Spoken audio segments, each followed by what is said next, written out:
उत्तर प्रदेश के कल्याणपुर गांव में सुबह हमेशा शांत होती थी, लेकिन आज हवा में कुछ अजीब सा डर घुला हुआ था।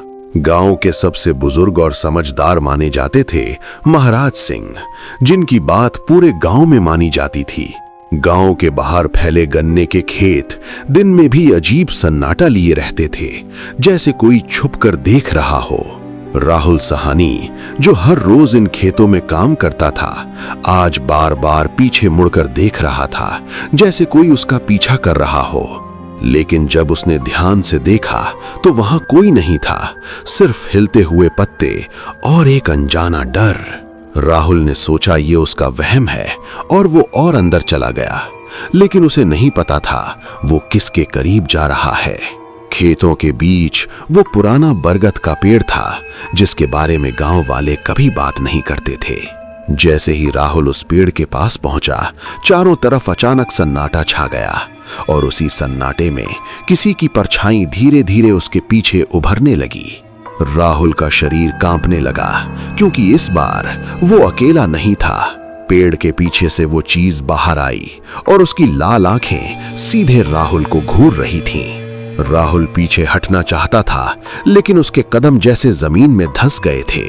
वो डायन इंसान जैसी दिखती थी, लेकिन उसकी मुस्कान मौत का इशारा कर रही थी। उसने अपना हाथ बढ़ाया और वो हाथ इंसानी नहीं था, बहुत लंबा और डरावना। अचानक राहुल की चीख गूंज उठी, इतनी डरावनी कि पूरे गांव तक सुनाई दी।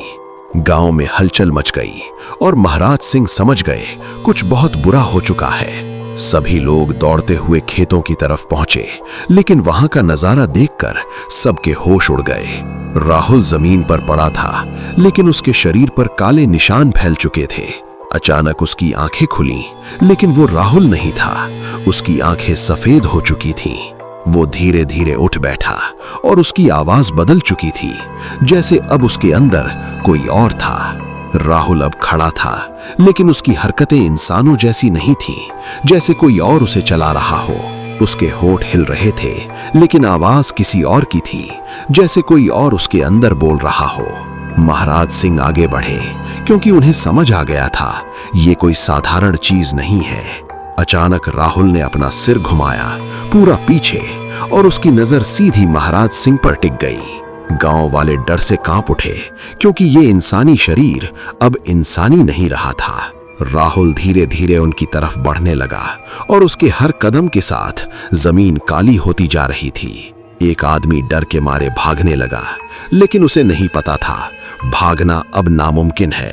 अचानक अंधेरे से एक हाथ निकला और उसे खींचकर अंदर ले गया। सब कुछ एकदम शांत हो गया, जैसे अभी अभी किसी की जान ली गई हो। और फिर जमीन पर खून फैलने लगा।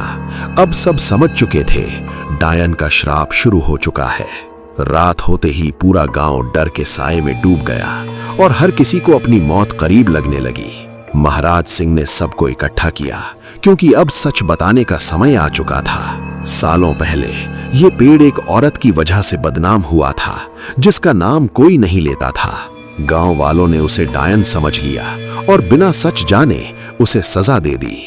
उसे इसी बरगद के पेड़ से बांध दिया गया और वहीं उसे जिंदा जला दिया गया। मरने से पहले उसने कसम खाई कि वो वापस आएगी और हर किसी से बदला लेगी। उसकी आत्मा उसी पेड़ में कैद हो गई और वहीं से उसका श्राप शुरू हुआ। महाराज सिंह की बात सुनकर गांव वालों के पैरों तले जमीन खिसक गई, लेकिन सबसे बड़ा खतरा अब उनके बीच ही खड़ा था। राहुल, जो अब अकेला नहीं था, उसने अपना हाथ उठाया और उसी पल पूरा गांव उस डायन के श्राप में कैद हो गया। पूरा गांव अब अंधेरे में डूब चुका था और हर घर में सिर्फ डर ही बचा था। महाराज सिंह ने आखिरी उपाय निकाला, एक ताबीज जो उस श्राप को रोक सकता था। लेकिन राहुल अब पूरी तरह डायन के कब्जे में था और वो सीधे महाराज सिंह की तरफ बढ़ रहा था। दोनों आमने सामने थे, एक तरफ इंसान और दूसरी तरफ मौत का साया। अचानक राहुल ने हमला किया और काली ताकत ने चारों तरफ तबाही मचा दी।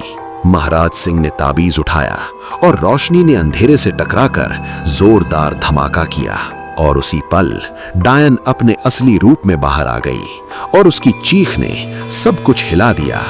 गांव वाले बस देखते रह गए, क्योंकि अब ये लड़ाई इंसानों के बस की नहीं थी। महाराज सिंह ने पूरी ताकत लगाई और तावीज के सहारे उसे वापस उसी पेड़ में कैद करने लगे।